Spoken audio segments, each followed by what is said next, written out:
And I remember that the first lines of my column for the New York Daily News the next day were, a new generation of rebels came of age in America yesterday.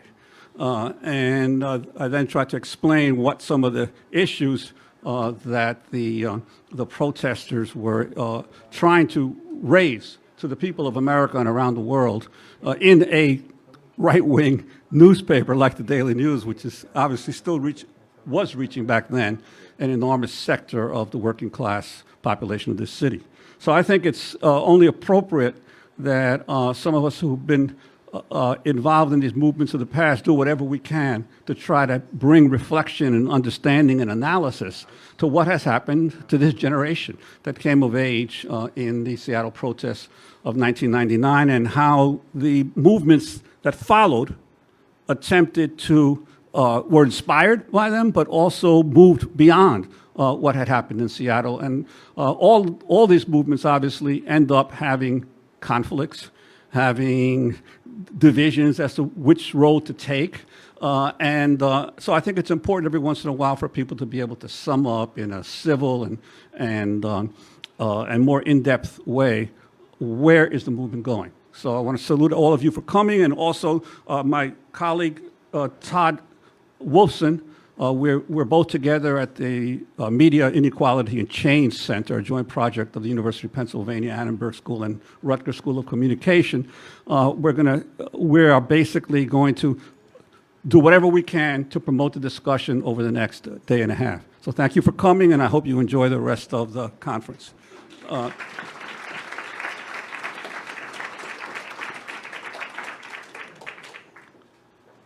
Todd, do you want to come up?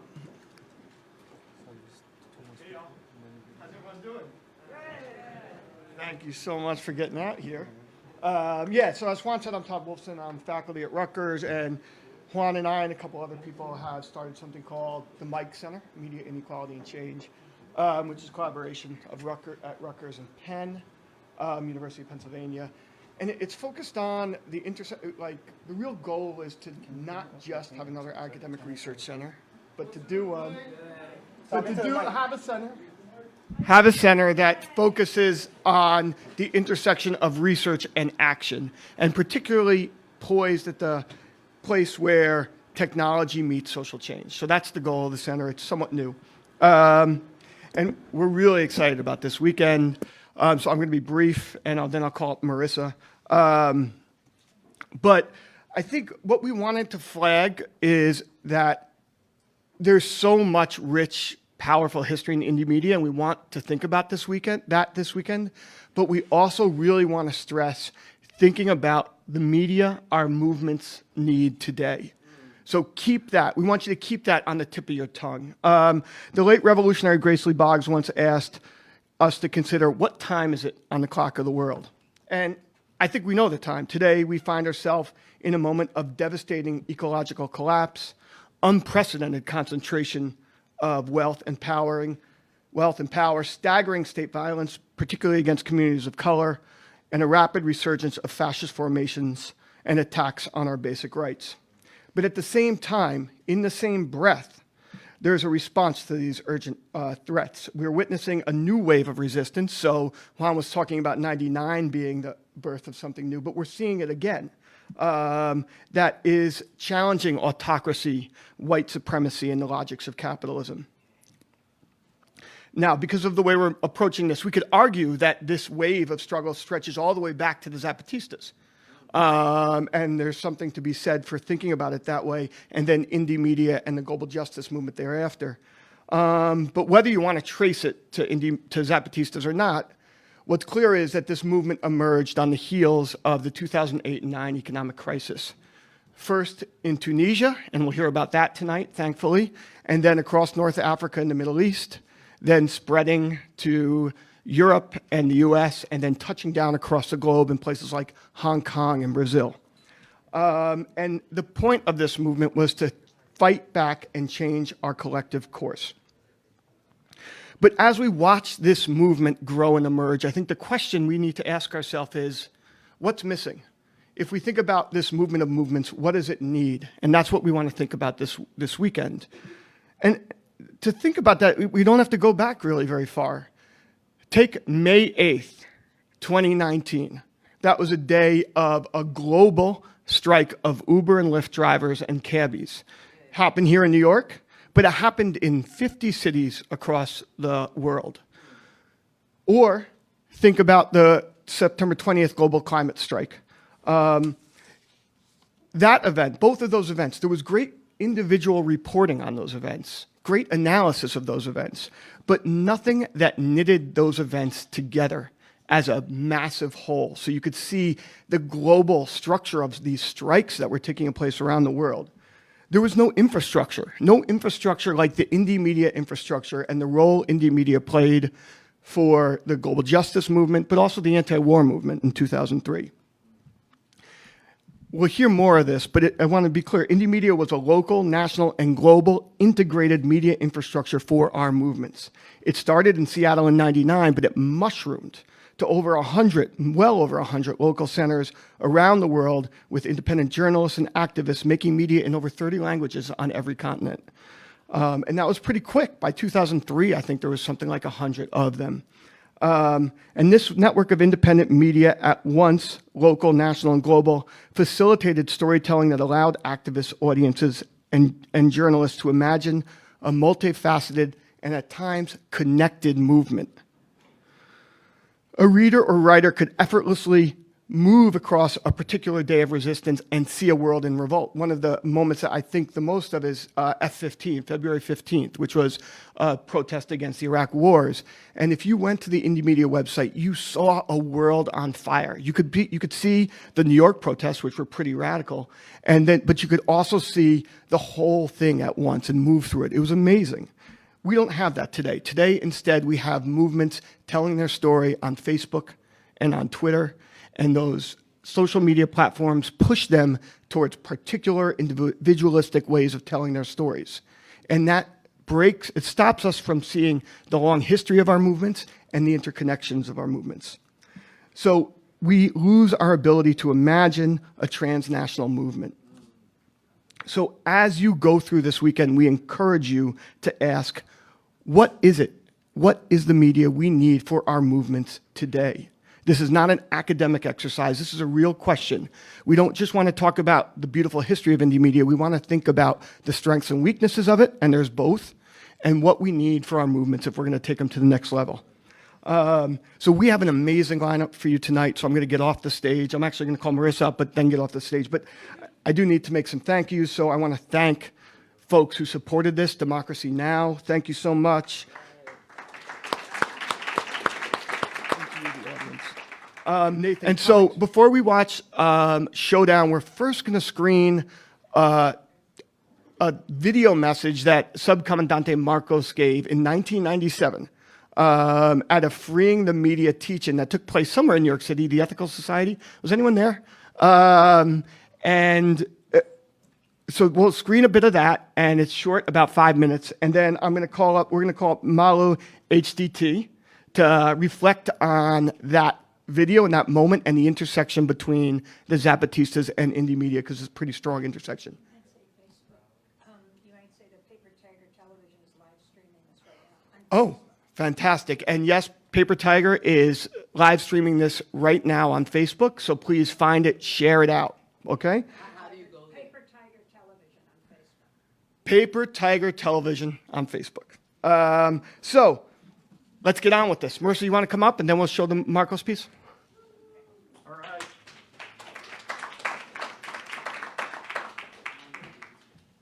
Right, mic check. I'll be brief because we have a full program for tonight. Thank you all for being here. I guess I'll say first that I came of age knowing about Indymedia. As a student in Chicago, there were still independent media centers operating, 2006, 2007, and I made my way into that first IMC and realized that there's this potential to connect with organizers and use media as a way to amplify people's stories. And so I was immediately, drawn to this project. Who were these people that made this happen and created this amazing network? So that really set the stage for my own, political involvement as a media maker and as an organizer. I was part of Occupy Wall Street. A lot of people are here tonight who are part of the Occupy Wall Street media crew back in the day. And a lot of what we were doing was based on Indymedia principles. It was open, participatory, trying to make sure that people could represent themselves, relying on themselves rather than relying on politicians or other people to speak for them. And it was an incredible experiment also. It grew from a park to thousands of occupations all across the globe. And we were able to connect with struggles in Tunisia and Egypt, Spain, Greece. It was this amazing, global moment of activity in 2011. And since then, with Black Lives Matter and Standing Rock and all of these movements that have used media, we've seen this proliferation of activity and the growth of a network. And even today, we're seeing in 2019, this revolutionary year. I mean, we have uprisings happening in Chile, Puerto Rico, Lebanon, Iraq, all over.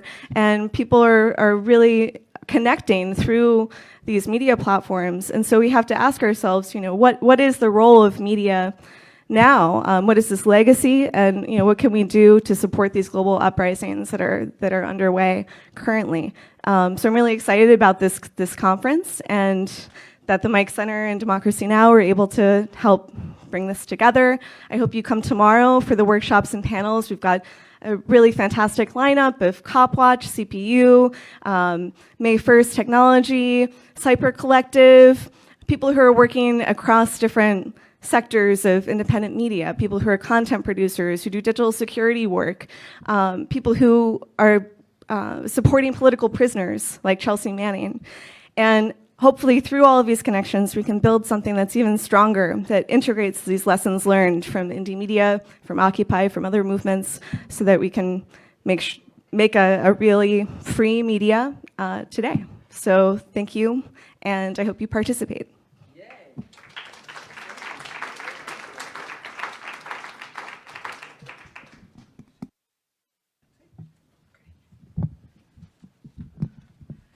Hello. I'm going to show you a book, this book. This book was published it's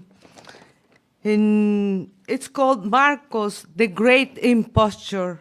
It was published in 1998. It was written by two journalists. One of them never wrote anything after that. In its last chapter, the authors accuse Zapatismo, and especially Marcos, for using the internet as if it were a crime. I am not kidding. They say one of the problems of the Zapatista movement that declared war against the government the day the first NAFTA went into effect was that these indigenous fighters were using the internet and translating into many different languages to fight an authoritarian government.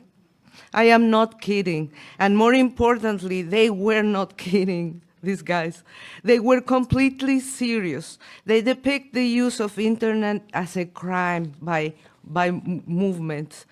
The book, again, was published in 1998. Now that everything is online and translated into many languages, we can see in lifetime the revolts happening in Chile, Ecuador, and Bolivia, for instance. So it would be crazy to think people cannot use the internet to communicate their fights against authoritarian governments. It just gives you an idea of how much ahead the Zapatista communities were thinking back then. Hello, I am Malú HDT. This is the short for Malú Guacuja del Toro. I am a Mexican writer who was part of the movement against the first NAFTA in Mexico and a Zapatista supporter. I am here to talk about the influence of the Zapatismo in the Seattle movement, reflected in the movie you are about to see. Just want to make clear that my remarks are not just mine, but with the help of many Zapatista supporters in Mexico and New York.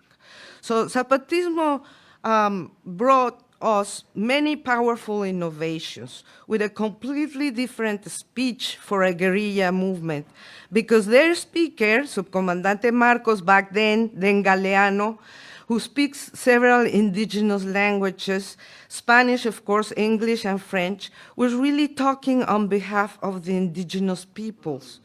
The flower of the world will not die, he said. The hidden face of the one who names it today may die, but the word that came from the bottom of history and the earth can no longer be torn off by the pride of power.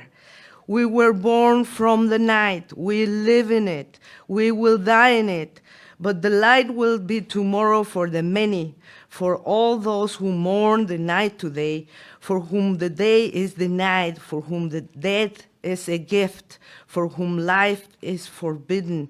Everything for everyone, nothing for us.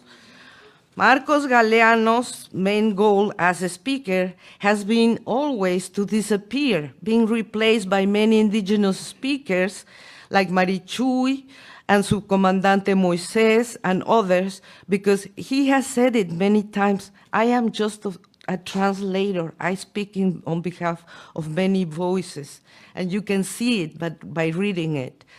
It was the first Latin America guerrilla movement with an emphasis in indigenous women and LGBT community rights. Indeed, that was the first time in history that a leftist guerrilla talked about LGBT rights and women's rights, not only on paper, but in real life. Zapatista communities forbid the use of alcohol and drugs because it was a weapon of domination by men. They were even talking about the right to orgasm for women and typifying rape as a war crime. As Radio Bilingüe journalist Marco Vinicio González can testify because he saw that. This was all unthinkable before, and from those strong roots, the Seattle movement and then the Occupy Wall Street movement were fed, honoring their best of being neighbors, not just for trading for rich people, but neighbors, but to fight the right fight for the most vulnerable people, with their own differences, of course, because urban citizens in an industrialized country are not the owners of their production means, but their work is what they owe. And like Zapatistas say, we are all equal because we are all different. A lot has happened ever since. The Zapatista communities have declared a truce for 26 years because they listened to their people. They listened to the civil society asking for a truce. 26 years. It sounds easy, but it is not. They were betrayed by the Mexican Congress and the government at the San Andres agreements, and they kept building their communities where everybody has healthcare and education, and where organized crime has been eradicated. One of the few places in Mexico where that is possible, if not the only one, and Cherán probably.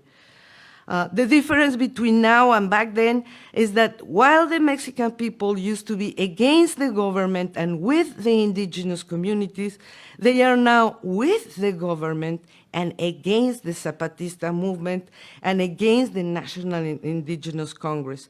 Their example was so powerful and their media communication system was so effective that it took 12 years for AMLO, the president of Mexico, to turn the entire country against them.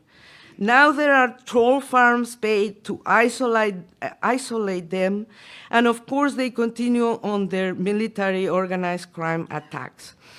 Even the asylum of Evo Morales in Mexico brings more polarization and divisionism, since the same Mexican crowd defending Evo as president now for being an indigenous representative of the people, they are the same ones who used to make fun of the indigenous candidate Marichuy our first candidate, indigenous candidate in Mexico, as president. They are the same. However, we must ask what they are so afraid of in order to require so much money and 12 years of hate speech against the Zapatistas and the National Indigenous Congress to discredit them. What are they so afraid of? And just recently, they announced the Zapatistas announced the creation of 7 new Zapatista communities, caracoles, snails, beyond the military siege, which is most inspiring in the light of the many street protests taking place in Chile, Ecuador, Bolivia, etc., where the right wing is taking advantage of the people's revolt. And people ask, what next? And they keep building the next step. Zapatistas are building the next step. At a time when AMLO is actually helping Trump to get reelected, becoming his border patrol, let us not forget that he hired Rudy Giuliani when AMLO was mayor of Mexico City. And in these difficult times, the Zapatistas keep building their next step for freedom, dignity, and justice. So thank you for being their very good neighbors. Thank you for listening.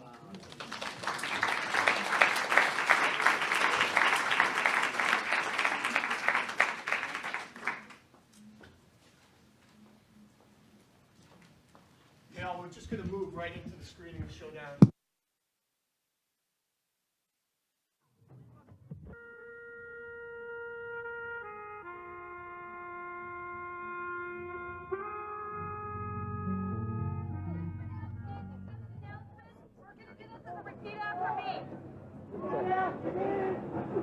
I am reading this off my pager. I am reading this off my pager. This is direct information. This is direct information. A complete collapse. A complete collapse. There will be no new millennium round.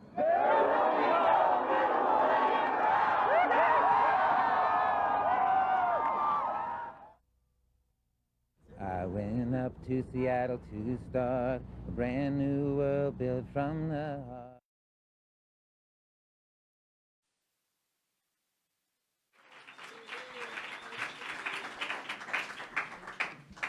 If the panelists would come up.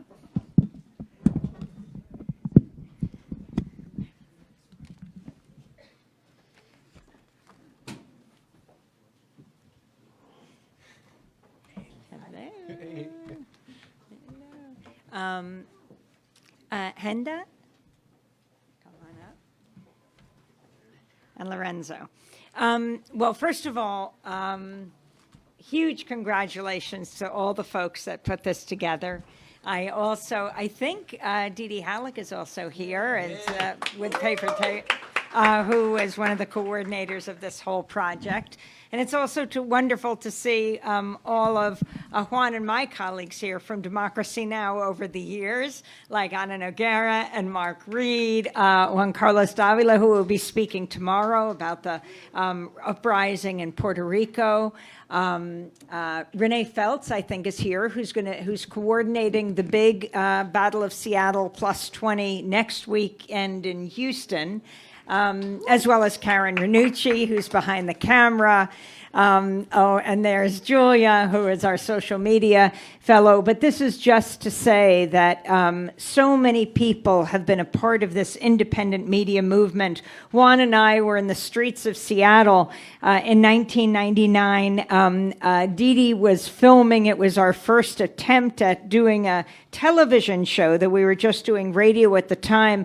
And it really is so interesting that Juan's other DN, that's the Daily News, which at the time was this massive newspaper in New York that served millions, when he went to them, and he mentioned this before this film, and said, you know, would they send him to the WTO protests? They said, the who? And he goes on his own time, on Democracy Now's dime, because we're working on this project together. And before you know it, they're calling him, and every few minutes, we need another headline.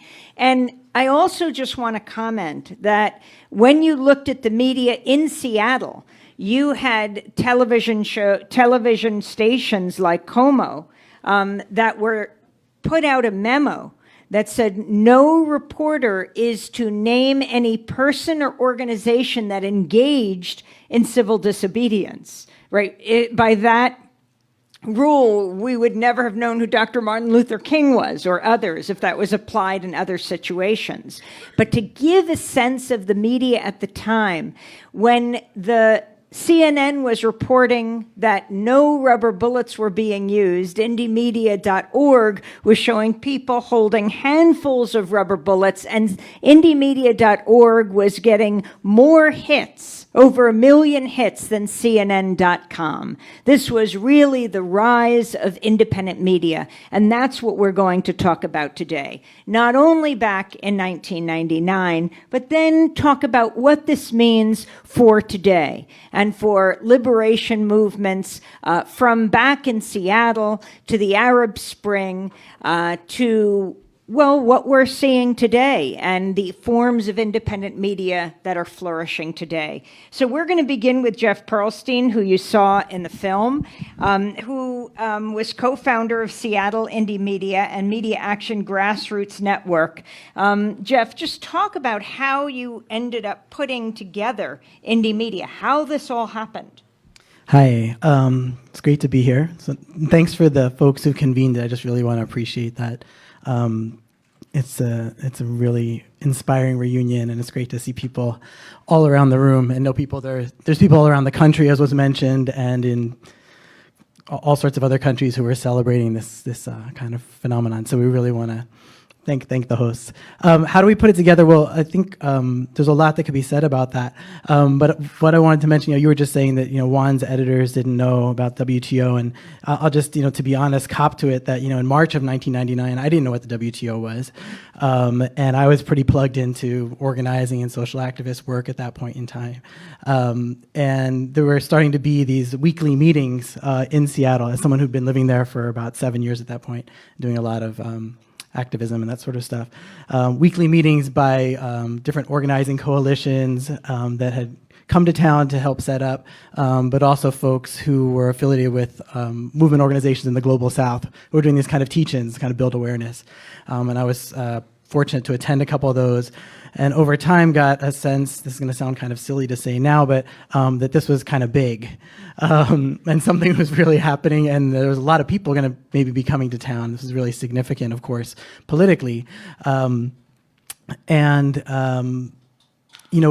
being involved in media activist work up to that time, mostly in pirate radio, doing some cop watch work and that sort of stuff, having connected with folks nationally and internationally on some of the existing networks, whether that was Paper Tiger TV and Deep Dish TV and community radio networks and on and on, public access centers. I was connected with folks, and we were inspired by, as was mentioned earlier, Marcos's call, actually, in '97, very, very clearly and explicitly, and you kind of the punchline now, right? He says there's an option, there's conformity, and there's skepticism, and there's a third option, is that we can create something new with our optimism and hope and connecting us all together. So the punchline, we chose a third option.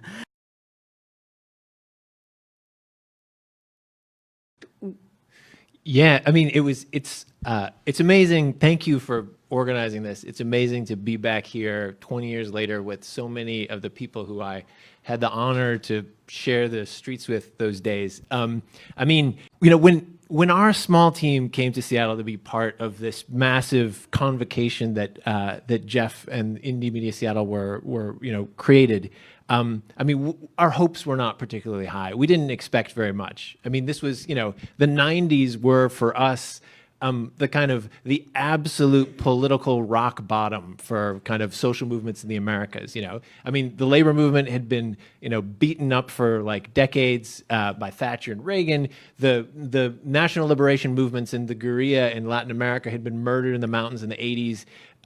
There was NAFTA had been signed. The Democratic Party, for what it was ever worth, was completely incorporated into financial capital. History had ended. It was the close of the century. It was the end of the century and the end of history, and change was over. The social movements that previous generations had were, we're taught to believe we weren't going to see those things happen again. We were alone in our moment, locked in this time between birth and death, with no history before us, no future that would change after us. And then, Tuesday night, November 30th. I remember, the National Guard was called out, and we were roaming around in the streets with camcorders and no gas mask because I was an idiot. And you'd see, the National Guard came out. We were ordered to go, we were ordered to go home or to go to jail, and people didn't go, and it was I couldn't believe it. But we were together in a profound way that I'd never felt in this country before, and have rarely felt since. But have been lucky enough to touch that other times, lifetimes ago. But and it was because of the genius of the political organizing that was being done by the movements in Seattle, which was mirrored in the genius of the kind of organizing work that Jeff was doing, which was a distant echo of the genius of the Zapatistas' organizing principles. I mean, I actually ended up in Seattle because it was the end of a film tour. We were touring the country in this ragged underground, we had a minivan and 20,000 VHS tapes of our film Zapatista, and we were going town to town, screening it everywhere we could, and we christened the Independent Media Center in Seattle with it, and so, I mean, what inspires about the Zapatistas, one of the many things, was they said, our word is our weapon. We're armed with our word against a first world military, and we're winning. And they won and continue to win because they told a story about their struggle that was an invitation to everyone to read themselves in as participants and not as supporters and not as followers on the outside. So, when we were in Mexico City 5 years earlier, with 300,000 people in the Zocalo. I mean, people marched, and they didn't say the war's, 1,000 miles away in the jungle. They said the war's right here under our feet, and we are Zapatistas.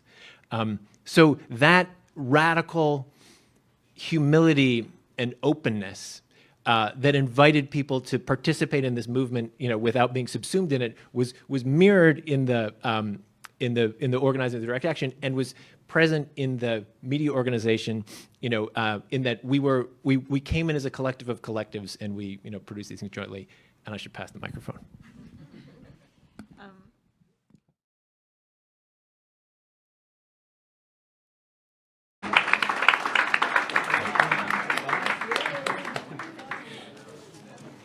I saw a picture of little Otto.